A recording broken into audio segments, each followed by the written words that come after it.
I think the countdown is so dramatic. And then I hope it doesn't like surprise me and end early because I was like timing everything on Right. being on the camera at 1. I'm like, if it hops on at 10, I'm going to be embarrassed. No, So just you're kind of jamming out. right. Well, and I was thinking like, man, I kind of want to change it, but I kind of don't. I kind of think maybe they're doing a disservice to people on their subscriptions because that intro is kind of badass. Okay, so we're doing this. It's kind of funny how many people ended up joining the stream and sharing how important this was for them and the validation for them, and just liking to hear you, Matt, talking through stuff. Getting that different perspective, which I love. And it was fun. I have to share. My husband actually was listening, and I mean, he listens to all my astrological cheats. How many times a day do I do these? He hears me say the same analogies over and over. He heard you use a very similar analogy, and for whatever reason, coming out of your mouth, it made sense. Well, I appreciate that. Thank you for helping him understand and feel a little bit more connected to like understanding the moon energy because, and here we are again. So for anybody listening or chiming in, this is the astrology for this week. Let's do like Tuesday into the weekend because it's pretty smooth. I mean, we don't have to be crazy with it. And this will help people kind of feel prepared. Maybe that's what it makes me feel like. It helps me with uncertainty. So just kind of like last week, if I were to throw to you, Matthew, the great astrologer. I like your mathematical mind, right? If you were to describe for me, today is Tuesday, Taco Tuesday. It is the 23rd. The moon is in Cancer. The moon is in Cancer. And so for me, I think moon, inner feminine, Cancer. I think most cardinal water sign. But what the hell does that mean? Give us your thoughts. Okay, so where my head goes initially on this is, so, the moon is Cancer sign, or, Cancer is the moon sign, so it is strong. So you have strong energy here because it's kind of in its home place. And so much like the moon, Cancer is changeable and it's water, so it's moody. Kind of disclosure here, I have lots and lots of friends and contacts that are Cancers. I'm a Capricorn, so Cancer is like my opposite.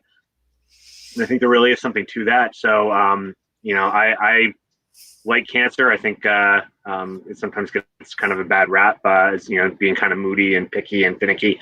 But it is changeable, much like the moon. So, and emotional and very security. So, even though it's a cardinal sign and kind of go out there and drive out, it also can pull into its shell to protect itself very much. So it has this kind of odd, Cancer is very changeable. And so moon and Cancer right now, I'd say emotionally to everybody, probably a little more emphasis maybe on security, maybe a little bit of emotional strength, so maybe higher emotions than normal, but could be very, very changeable. So I'd say there could be a lot of moodiness out here. So keep that in mind in your interactions with other people as well. People might be a little more moody than normal. And I know we'll get into other aspects and things that could influence it. But security, moody, changeable. Security, moody, very much, right? That's that stereotypical like feminine moody. But I'm such a visual person that I think of that little crab carrying the knife that was made popular on the internet a few years back, and how he's on the beach like Moana in a cartoon, and it's nighttime because the moon's out and the tide is rising and you can't quite see everything, and the jellyfish are out, and it's like, a Wes Anderson movie, and you're kind of unsure of what's happening, but things about you are changing so much that you have to be like, you know what? We just got to go for it. There's struggle, there's change, there's adjustment, it's moody, but you're also in that space that you're going to be forward because you have to be, you can't just stop or you'll drown. And I feel that drowning sense emotionally. Now it's opposing today, the moon in Cancer. This is for everyone, because James in the chat room asked, well, what about Aries? This just means that you're likely to act on those mood swings, but that the moon in Cancer is opposite Pluto and Capricorn. Pluto and Capricorn. What say you? So I know we had some other aspects with Pluto and Capricorn last week, and so first of all, opposition. I think of, because because I didn't want to confuse people. When I think of a square, when we talk about square opposite, I think of like that conflict and opposed as an obstacle. Opposition, I feel of like almost like that opposites attract and opposite tensions. So you have opposite energies, but they aren't necessarily fighting with each other. It's just Two kind of this steps like forward. creative tension back and forth. Back. Um, Pluto, and we're talking about, Pluto control change. So like Pluto's like the big changes, and it's an impersonal planet. It's very far out, so it's like big changes that you can't do anything about. So in this case, you may have tensions. You're having very much emotions, feeling very emotional. Capricorn, again, it's big. So Pluto and Capricorn, so big, like structural goals, achievement type changes, and things that you may not be happy about, or you may be happy about. You have that emotional tension, but you're really not going to be able to do a whole lot with it. So big changes, big transformational things. Again, Pluto, it's in Capricorn for a long period of time, so we're not talking about really quick things. These might be broader. This could be a lot of like even with like the COVID restrictions and things along those lines, Changing my bigger, major. broader things. Divorce, moving, career change, Yeah. companies going bankrupt. We have to change our complete 401k. We're all now going to be shifting to cryptocurrency. These are big life things shifting in Capricorn for, you know what? It sucks right now. You're going to be moody about it, but it is for the best. And we're kind of with the Capricorn again, Earth sign and achievement, and so where I think this feeds in with the Capricorn or the Cancer piece is the security. So there may be some emotional energy tied up into this all, but I think with the Cancer Moon, everybody's emphasis might be on with these big changes that are going on and have been going on. How's it going to affect and impact my security? And what do I need to do and where do I need to move to feel better and feel more secure? So that might be what people are feeling highlighted right now, is what's going to make me feel better and more secure emotionally. Right. Well, in the shadow work for those people in the Gypsy tribe, we kind of do daily instigations or just journal prompts for shadow work. And it's funny that you say that, because when you kind of look at the shadow work, sometimes you get a sense of what the day is. You can almost guess what the astrology is just based on the shadow work question. And it's, what do you not love about yourself or your reflection, and why or why not? As that's kind of shadow work going in, asking yourself, what do you love and not love about who you are and who you look like to others? It's like a very deep introspective. And then, of course, why or why not? What can you do about that? Are you working on that? Are you changing that? And it can be an internal thing as well as an external thing. Pluto, is it a planet? Is it not a planet? Is it a planet? Is it not a planet? Kind of depends on what you're measuring. Kind of depends on where you're at in your life. 19-year-olds are not going to be making huge life decisions, but they are going to be making like their next big car, or whether or not they're going to stay at home with their parents, or through COVID, they're going to go, do this, go join the Peace Corps or something. It's like going to be a big thing. Yeah, like a big Pluto one for like a young adult, like teen, could be something like your school just decided that they're gonna like shut down because of COVID and send you home for the next 3 months. Yeah, you got to And you completely have no. renovate and change how you do stuff. You got to work from home You now. could you could hate that. You could not want to do it. You could feel like crap. But there's nothing you're gonna. You They're can't not gonna change change it. your policy for one person. And so Right. And so tolerance, that was something that we're also again working on in that Gypsy tribe space. How and when do you change versus when are you changing the environment? That kind of beautiful. And I know I've seen us both enjoy that piece where it's that man standing in front of the tank, that very famous poster, mhm. and it's the motivational quote underneath, which I don't believe is even associated with the scenario. Um, but is, why are you saying this if it doesn't, change anything? Are you trying to change the world? Like, what are you trying to do? It's like, no, no, no, no. I speak up so that the world doesn't change me. It's that simple, to just kind of mark that space. And today there's not a whole lot going on in air, so I don't necessarily think people will be talking, but because there's Capricorn, because there's Cancer, people will be feeling. So if that means us, right? That we're going to be feeling, and you said it, security. How can I be more secure? What can I do? How can I make that happen? And then tomorrow's hump day. So then tomorrow, ooh, tomorrow is a day that Mars moves. Oh man. So I think of all my dudes out there. Mars in Taurus. What do you think of when you think of Mars and Taurus? This will be for tomorrow. I'm going to give a very personal thing on this, and that I will be very happy because Mars was retrograde and hung out in Aries for a very long time. And so, if you don't know this, when your planet, whatever sign is in your Mars is in your birth chart, it's almost like a waxing wane, like the moon. The closer it is to that your birth sign, the more like personal power you have, and you're kind of like at your weakest when it's like at the opposite. So Oh, my Mars is in Libra, so having the Mars in Aries is, at least, again, I don't live my life based on this, but it's just interesting to know. I have been at my, personal power wise weakest energetically for almost like 2 years. It was hanging out, and it was in Aries for a long time.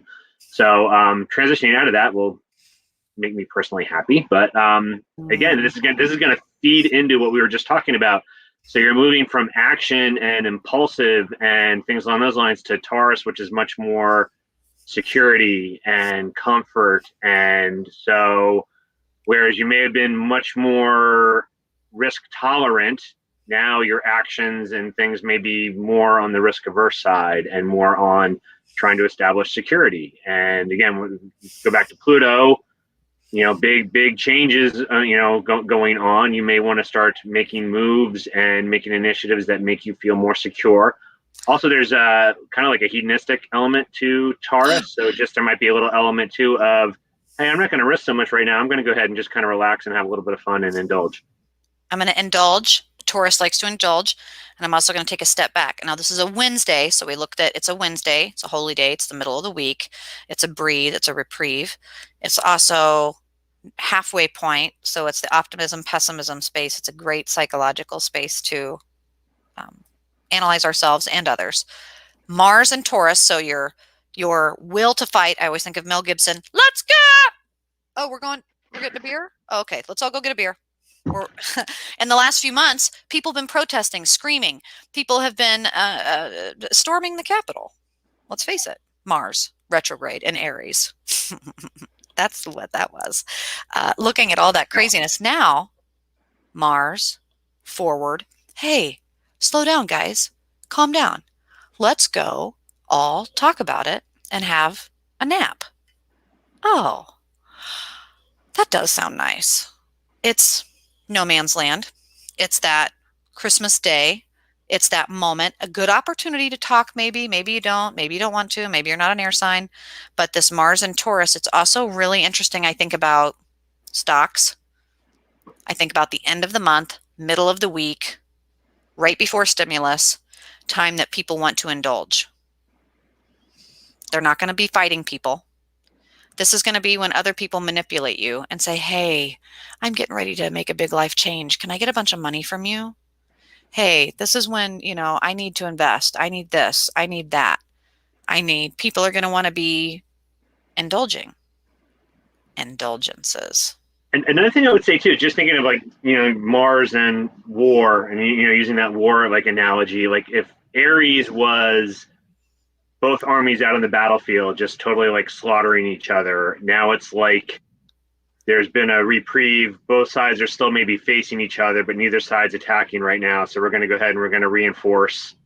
We're going to build up, defenses. We're going to rebuild walls that maybe got knocked down. We're going to refortify and get ready for like the next conflict, but we're not actively fighting right now. That's like another. It's kind of like a retreat and retrench and refortify is kind of another way I kind of view Mars and Taurus. Right. And it's totally because it's trine Pluto and Capricorn. Trine Pluto and Capricorn. Pluto, just like before, planet way out there making big life changes, rebirth, transformation. In Capricorn, just like it is today. So it rings tomorrow again with Mars and Taurus. So you have Capricorn and Taurus, both earth signs together. How do you see that playing out tomorrow with Mars and Taurus, trine Pluto and Capricorn?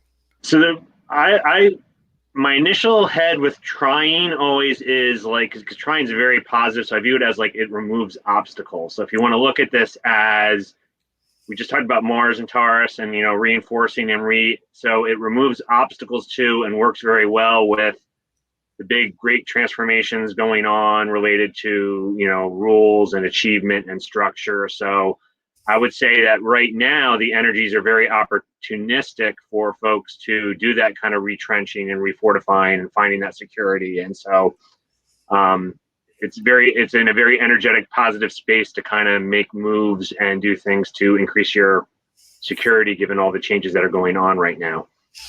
It's a good time for parents to initiate chore lists for the spring. It's a good time to go through the house and go through things you don't need, sell things, purge things, recycle, set good charity, humanitarian kindness. When we think of all the magic of tolerance, what we are willing to suffer through and not suffer through, and how we extinguish and expel our energy and conserve our energy. And I shared a video this morning of a wonderful dad coming to terms with his gay son at his wedding and his amazing um, message about it, and his mental process and his language about, does the time between for which you know someone and they've labeled themselves and proclaimed it and said, I have the courage to share this with you so that I can say it to you and no one else. Did I love my son any less here than I did there? You have these major life changes, but ultimately the preparations you make for it, well, I knew that if I celebrated this, that 50% of the people in my life wouldn't agree without knowing my son. But then again, you think a little longer on it and you take a little time and meditate. And then you think, well, who the hell are those people? And maybe I don't need those in my life. Yeah. And that it just naturally begins to, that tide, do this. And Pluto, the rebirth, destruction. People are losing people are losing jobs, people are losing things, but they're also getting that opportunity to ask themselves, did I really need that? And what do I need? The shadow work for tomorrow, what does the best version of me this year look like? I have this strikes me as an odd analogy, but the fact that it hit me, I want to share is I almost view it like if you're farming and you're getting into the fall and you have all this produce and you go ahead and you start canning it because tough times could be ahead. That's another way I would look at this kind of Mars trying Pluto. It's an opportunity to take stock. You're going to get this window of maybe peace to just you kind of reinforce and do what you can for tougher times because you're getting this kind of nice, peaceful window in the chaos and big changes that are going on.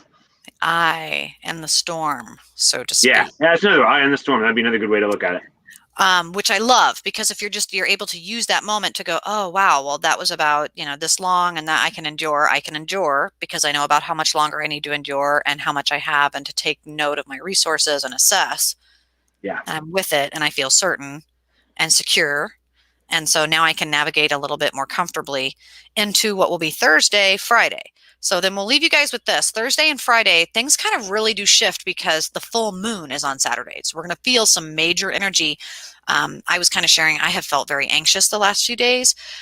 Some people have felt very exhausted, very sluggish. I myself have been taking naps in the afternoon. I just feel kind of depleted. Anytime it kind of leads up to the full moon, I kind of get that buzz, the tinnitus, the ringing in my ears, the paranoia, something might be happening or something's going on. I have to actually proactively drink my magnesium and calm my body and exercise. But Thursday, certain things are going to ring in certain spaces. Thursday, Venus enters Pisces. How do you feel about that?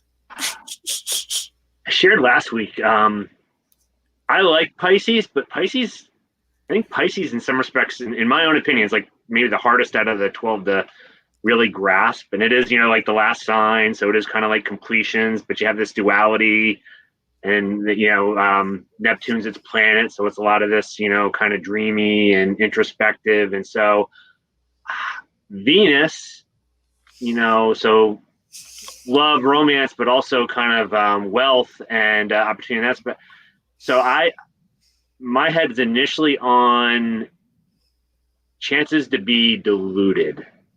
So, make sure just take some extra time in that space to think things out, because you may be seeing things you want to see and not necessarily what reality is. And I think that's kind of almost one of the dualities on the Pisces piece too. There is kind of what's real and what you're dreaming of or what you want, and they can distort each other. And so, and again, this isn't just romantic relationships. This can fall into like, money and wealth type things as well. So, um, yeah. So if we're going from that Aquarius of more, it's not so much rebellious in Venus. It's more kind of friends and maybe a little bit more unorthodox and that kind of into this kind of I worry about, delusional piece. right, the delusion, such a Neptune word. And so the reason that comes into play with the dream, the Venus and Pisces is that water, water, water. It's the mutable, influential, adjustable, flexible, malleable, cooperative, meanings that if someone says, here, hold my knife, here, can you stab him for me? A Pisces in Pisces with Pisces, if it's Robert Pattinson telling them to do it in some vampire movie, they might just do it. Don't do that. Have boundaries and be very aware of being smitten or swoon, and not just with a person, Mm-hmm. with a song, with a car, with an idea. Oh, I'm going to be the next big thing. Oh, I'm going to make it in my stock market to the moon. I'm going to be doing this. I'm going to be doing that. I mean, some people's delusions, and when we talk about, in the mental health field, conspiracy theories, paranormal evidence, this, that, this is going to be coming up to the full moon. It's going to have an air of like, look at my cleavage and follow me. It's like, what? But people are going to fall for it. And that being distracted by things that might be a sensual turn on or a flirtatious, exciting thing, but the boundaries that know who your friends are, don't shit where you sleep, like all the cliches. Don't do that. Be very aware. If you're cheating on somebody, you're going to get caught. Now's not the time. Venus in Pisces means people are going to not know how to say no, Mm-hmm. which means that I'm going to wear black lipstick and extra lip ring and extra provocative, angry clothing that's not objectifying and more masculine tomboy apparel on Thursday.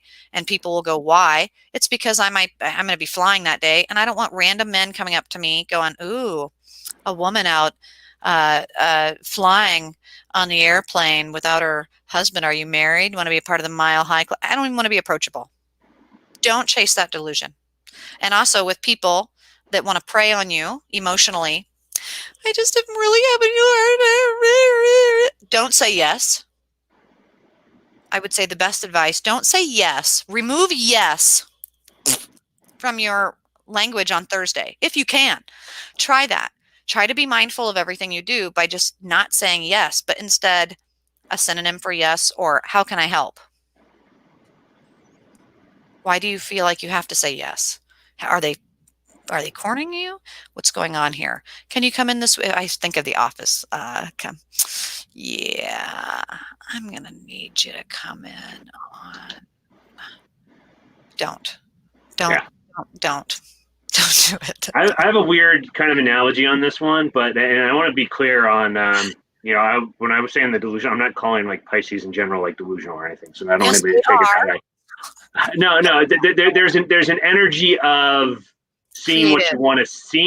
want to see that you just need to be aware of. And I would say that if you want to go stereotypical, that sign can be on the more idealistic scale of things. But where I was Innovative. going to go on this is things dissolve in water, and Pisces is, as you said, Sarah, water, water, and so boundaries can dissolve. And so boundaries are a big thing right now because this energy in this space, water can dissolve things. And so if you're not very careful, you can find some of your boundaries and some of your things kind of slipping away or dissolving a bit and possibly doing things that you not normally would do. Mm-hmm. Be Not careful. a day. Thursday is not a day to go out drinking in a circumstance that you could be Sure. compromised in. Not that a lot of that's going on right now anyway, but that But would be one of my warnings and call outs for really this Thursday into the weekend. I'd be very cautious of. very cautious, because as we go into the weekend, you have Venus entering Pisces on a Thursday, Friday, which is a Friday, and it's the last Friday of the month. So, woohoo, Friday, last Friday in 2021. Moon in Virgo, opposing Venus in Pisces. Moon in Virgo, opposite Venus in Pisces. So again, the opposite is not necessarily conflict, but tension. So again, you get into these things. When I think of Virgo, and I know you're a Virgo, so I think of perfectionism, analytical, Obsession, more kind of picky on things. But when you say the obsession piece, this is where it could get really bad because you could have compulsive. creative tension between what you see as maybe an idealistic in my perfection, this would be really good for me, and then the delusional kind of dissolving barriers Pisces piece. So again, boundaries and clarity. There could be some real susceptible to. I guess the best way I'd word it is with the moon in Virgo opposite Venus in Pisces, you could not only see what you want to see, but all your little internal calculus and what I want could all align in a deceptive manner as well. So you could convince yourself into, the old thing, the heart is a convert of the mind. That's the kind of energy that could be going on. Again, if you have somebody that you think you have like romantic tension with, that you don't want to go there, this is not the time to go out for like lunch or a drink or anything. Like just stay away. Not good. If you have the guy down at the end of the hall that gives you the creeps, don't find yourself alone taking the trash out Friday night without your mace. That true. Like That too. all of these little Yeah, things. yeah. I mean, Don't yeah. let anything that could be a boundary where that person said, "Oh, well, I thought that meant yes." Don't even No let that questionable, opportunity no happen. questionable texts. If you're thinking again, I think we talked about this last week with the communication. This is another one where text you send could be very easily misunderstood. So Because keep that in everybody in mind that as mental well. space there's tension and frustration. So for those people doing advanced magic and all the 8 different frequencies, this is Eros, where people are chase or be chased. And if I don't love you, I hate you. And there's still a certain level of Eros love there because you can't hate someone you don't love. And so the sense that you're going to troll something that bothers you and that you're going to really do it will also be Thursday, Friday. Yeah. So if you're not careful, that Virgo, that compulsive perfectionism, oh no, oh hell no, that Venus and Pisces, because, well, now I feel like this, and it's limits. I think the push it to the limit. That song. I'll give you just a crazy one that just probably it's the kind of energy that you're just bored Friday night and you text somebody and you don't think anything of it because they're 2.5 hours away, and at 2 a.m. they knock on your front door being like, "Hey, you texted me, I'm here." It's Right. that kind of weird crap that could go on. Right. And of course we won't give it all away, but then on Saturday you have a full moon, and the full moon is in Virgo. So of all the 12 signs, you have it in the sign that's kind of been leading up to the manifestation of wanting to clean, wanting to organize, wanting to help others, wanting to be productive, but also thinking, you know what, if I can't do it perfectly, I'm not going to do it at all. That it's going to come to a full space. When you think of the full moon in Virgo, Matt, what are you thinking of? Well, to build off what happened, so I could almost see so Friday night could be where people make those kind of mistakes, where the person drives 2.5 hours to be there, and then Saturdays when they wake up and go, "Oh my God, like I can't stand you," and so leave and never, I never want to see you again, kind of deal. And then you have all the baggage and crap with that. Yeah, I think it's a lot of energy and a lot of. I think What have I done? there'll be more clarity come Saturday, which again, more warnings about the boundaries Thursday and Friday, because Saturday, that whole perfectionist analytical, there will be clarity on Saturday.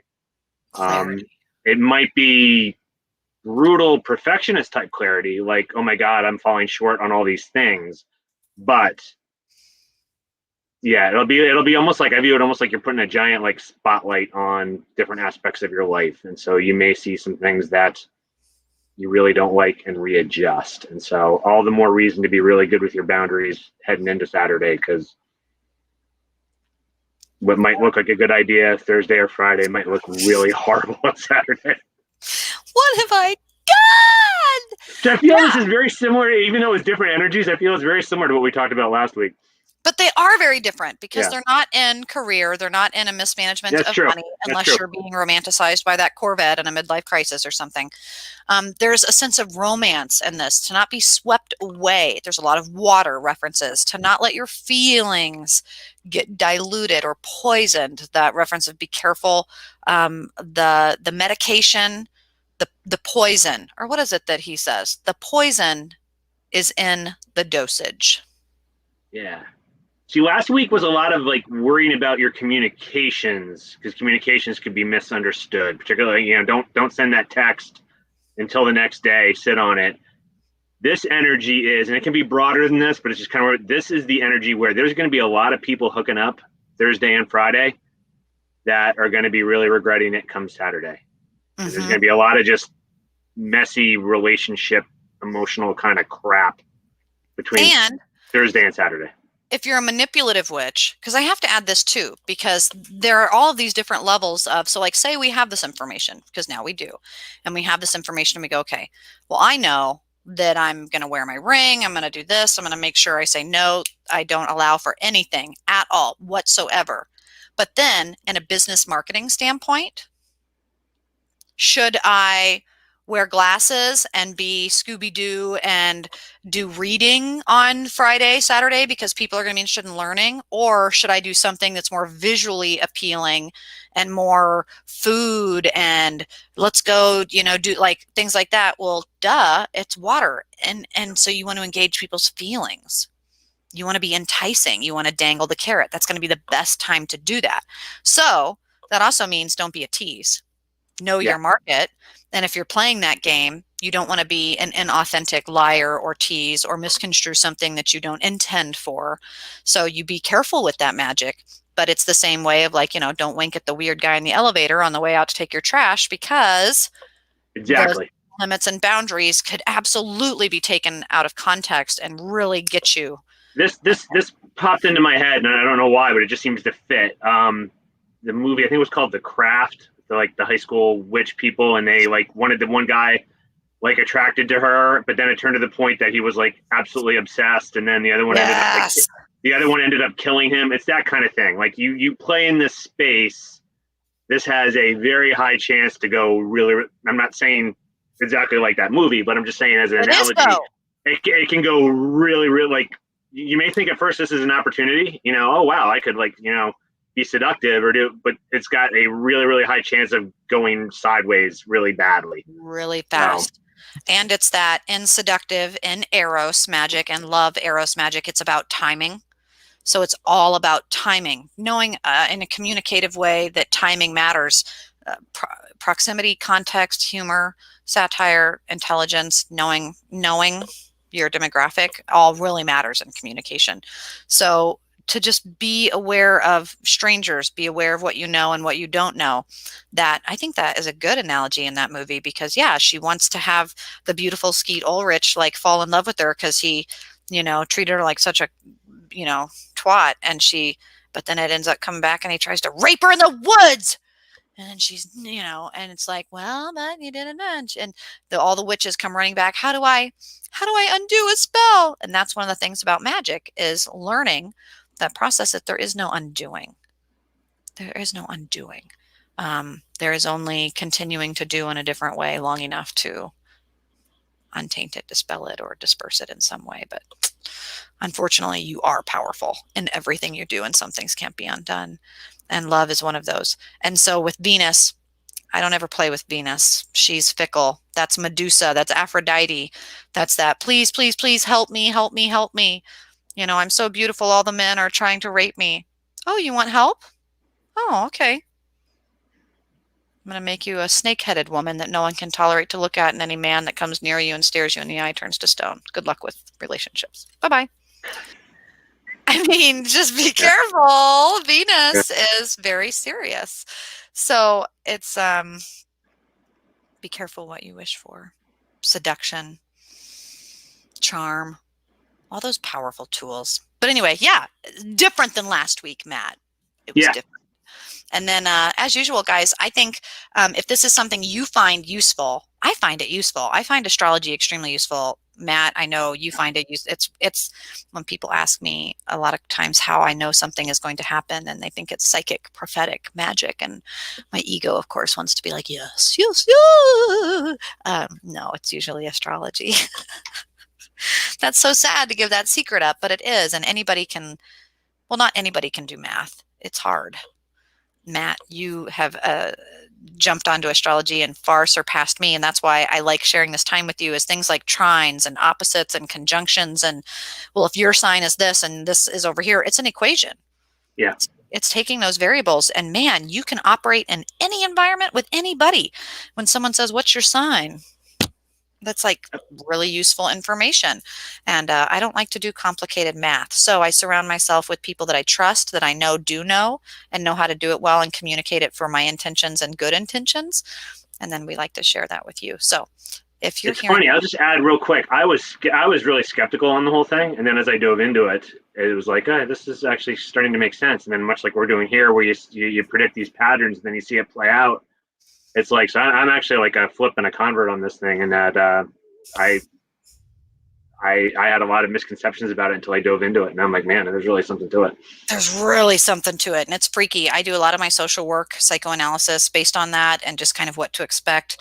And this full moon for Virgo, I don't expect a lot of deaths. I don't expect a lot of suicides. I don't expect a lot of that. I do expect a lot of people packing up all their shit and just leaving in the night. I expect a lot of people burning their house down and trying to do an insurance claim. I expect a lot of those kinds of crimes where people have had enough. They're wanting to organize, reclean, reestablish, or they've had a compulsive obsessive moment and um, it's well thought out. It's been obsessed and thought over, something that's been a long, long time coming. These kinds of things that we do, that's what I foresee happening. Um, in which case, when people want readings from me or I'm giving advice, I already kind of know what we're talking about. I don't even really have to know the person. Then when you know that person and it just piles on, it all starts to kind of make sense. And it has nothing to do with me. I don't even think at that point, which is kind of weird. But anyway, we will let everyone get back to Taco Tuesday and the craziness that will be today. And just remember, everyone, as Matt has suggested, just be calm, be quiet, listen, be attentive, know your boundaries, don't overfeel. There's all sorts of ways to do that. You can post or comment or share your tips or tricks below. How do you do that, Matt, real quick before we let go? How do you check your boundaries? That's a good question. I try to. I'm very analytical, so I kind of have this whole like framework and thing. So I just try to filter things through that whole filter of does this align with me and my purpose. And we've talked about, and this is a total sidebar, but we talked about that whole alchemy and the earth, air, water, and I spend a lot of my energy in earth and air. So things will come in and I'll chew on it in earth for a while. And then if I need to communicate with somebody, I'll like hash it out in air before I ever act. So I'm pretty calculated in when I actually do act. So that helps me with the boundary piece. Well, and I love to when I listen to you speak, um, you're able to connect without being terribly emotional. And since I know you and I know that you don't operate so much in water, that calculatedness, that efficiency, that rational, objective kind of sharpness, it doesn't have satirical wit that's going to possibly hurt someone's feelings because you are not operating in a water space of feelings of your own, Yeah. which is really fantastic. My chart's very dry. I don't But have any real water in it. it's so cool. It's really neat to listen to, and I love seeing people's responses because a lot of it, when I get the response, and you'll ask me like, "Oh, I hope it's always that makes sense. That makes so much sense to me now. Oh, that makes perfect sense." People will explain, "Oh, now I understand it. Oh, now I can understand it. I listened to it 100 times, but now it makes sense." It takes them right to earth. It takes them, there's something in the way that you say things, it allows it to go from air right to earth. And that's hard for me to do. I'm a very emotional person. So I really look up to that. I like to have moderation in whom I'm speaking with, and I just really adore that quality about you. So I'm hoping that people will have between you and I the opportunity to extrapolate some knowledge and wisdom and intuitive experience and knowledge about astrology and maybe motivate you to go learn more. But also, if you guys want a reading from Matt, you can message him directly and he will hook you up with an astrological reading. He'll help you explain your chart. He'll do one based on your chart or just based on what's going on. But he's my go-to person with astrology. Him and Bahati Life. I've always kind of gone to her the last few years, but being able to communicate and ask Matt direct questions has been a lifesaver. So I encourage you to check it out. And you guys, we'll see you next week. We'll do another one. If you like it, let us know. Comment below, and if you do, we'll see you then. All right. That's good. See you Thanks, later. everybody. Yeah.